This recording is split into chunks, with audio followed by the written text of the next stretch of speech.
มีตัวทักอ่ะกินเลย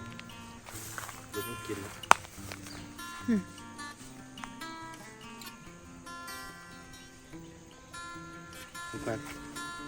สบายดีทุกคนยินดีต้อนรับเข้าที่2อากาศน้อย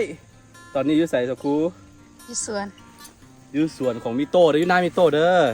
แต่ไม่โตบ่อยู่แต่ว่ามิโต้บ่อยู่ตอนแรกว่าสิไปสวนเฮา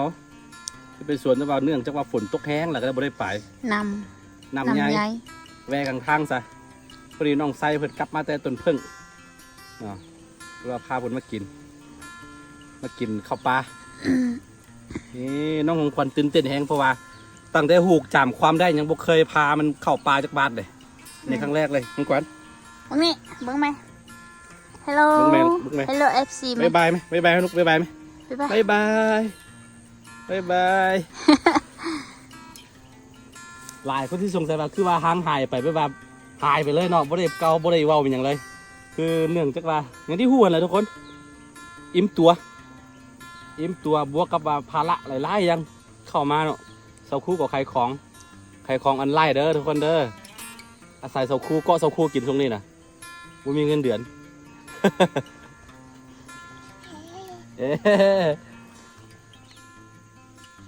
สงสัยปลาบ่มีได้ปลาน้ำมันตึกเบกอันเนี่ยก็น้องปลาของมิโตบ่มีเมื่อกี้ได้ตัวหนึ่งเป็นปลาแม่ห้วยปลาน้ำแม่ในตอนนี้น้องไส้บินต้นนี่โอ้ตื่นเต้นเฮ้ยมันคิดว่ามันอย่างนี้ของขวัญสิฮอตปีละเด้อเดี๋ยววันที่26เดือนนี้แม่นวันที่26เดือนนี้แหละมื้อนี้ก็วันที่11แล้วเนาะฮอตปีนึงแล้วพี่น้องเอ้ยเฮ็ดอย่างบ่ทันเนาะอยู่ก็ฮอตปีแล้วปั่นคิดตัว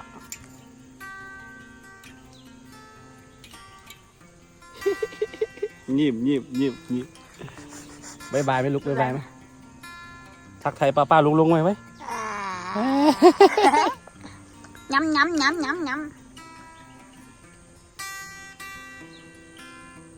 บ่มีปลาแต่บ่มีปลาเขาบ่ปล่อยคือติปลาน้อยอยู่นี่มันปล่อยอะไรวะมันเกิดขึ้นยังไงเขาเกิดเองติ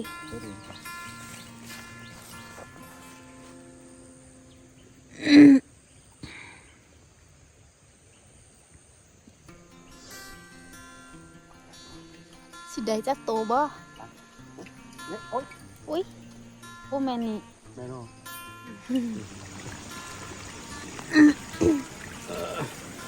นี่เป็นหน้าของมิโต้เด้อพาน้องของขวัญมาถ่ายรูปเด้อทุกคนของขวัญมึงคนบายโอ้ไปละถ่ายรูปเข้าหน้ากำลังงามไปลูกไปพ่นให้ไอ้ถ่ายรูปไปถ่ายรูป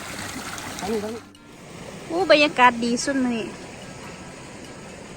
แต่ฝนคือแต่สิตกมาอยู่ฮัลโหลของขว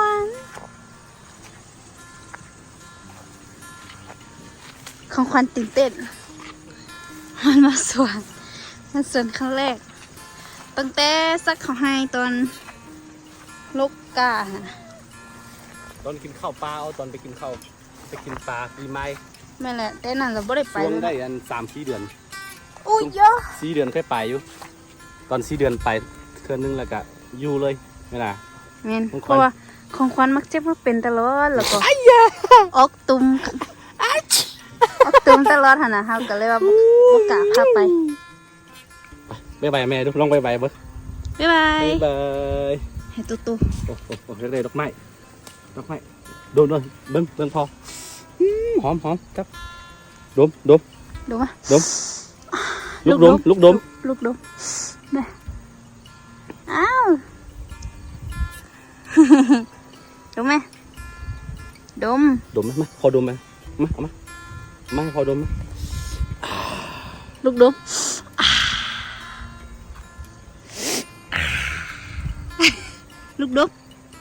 ไม่ลูกดมนี่แหละบ่ได้หายไปใส่พี่น้องเลย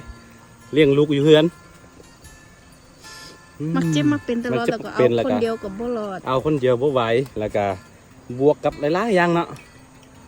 แล้วก็รู้สึกว่ามันคือเฮาสิอาศัยได้ YouTube อย่างเดียวสมัยนี้มันบ่ก้มคานแล้วเนาะบ่ไหวเนาะบ่คือแต่ก่อนมันบ่ก้มกินแล้วนะบ่คือแต่ก่อนตอนนี้เพราะว่ายอดวิวก็ตกแล้วก็หลายๆอย่างบวกกับว่า FC หลายๆคนก็หันไปเบิ่งทาง TikTok มาอย่างแบบแพลตฟอร์มอื่นหลายกว่านะ YouTube นี่ถือว่าบ่ก้มกินแล้วสมัยนี้ก็เลยว่าเขาต้องหันไปเฮ็ดอย่างอื่นสักครู่ก็ขายของเขาก็โลใต้โลเหนืออยู่นี่แหละเนาะนี่ดูไงขามันตุ่มยังบ่หายจ้ะเป็นตุ่มแล้วก็ออกตอนแรกว่าสิเอาไปทายเด้เนาะแต่ว่ามันหายนะมันบ่ออกแล้วคันออกอีหรอกค่อยไปถ้าว่าออกนี่บ่สิเอาไปทายอยู่อย่าเลยอย่าออกเลยฮอดปีนึงแล้วก็ให้มันหมดซะ ตั้งแต่เกิดมามันเจ็บมันเป็นตลอดมีตุ่มตลอดตุ่มเหือน่ะจักสิเอายาอย่างมารักษาพาน้องทรายเพิ่นกลับมาแต่ต้นเพิ่งเนาะดีเจเจมฝาหม้อเนาะคนดังเพิ่นมายามบ้านมาบวชเนาะเพราะว่าช่วงแล้วนี่เพิ่นกินดอกช่วงแล้วนี่มีอันคดีนิดนึงเนาะคดีก็พักรัฐนี่แหละทุกคนเอาสิบ่เว้าถึงมันเพราะว่าเฮาเว้าหลายก็บ่ได้เด้อย่างที่หลายคนฮู้นั่นแหละเพิ่นเฮ็ดคอนเทนต์เกี่ยวกับถนนหนทางนึงแล้วก็เนาะวิพากษ์วิจารณ์นิดนึงแล้วก็ทึกเอาไปกินข้าวแห้ง 4-5 มื้อเพิ่นเว้าเราให้สู่ฟังเนาะแต่ว่าสิบ่ลงรายละเอียดว่าเป็นจังได๋นะ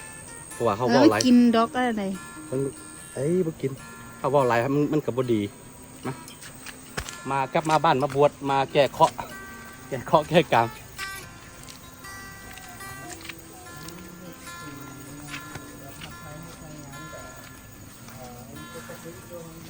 เทียงหน้ามีโตแต่ว่ามีโตบ่อยู่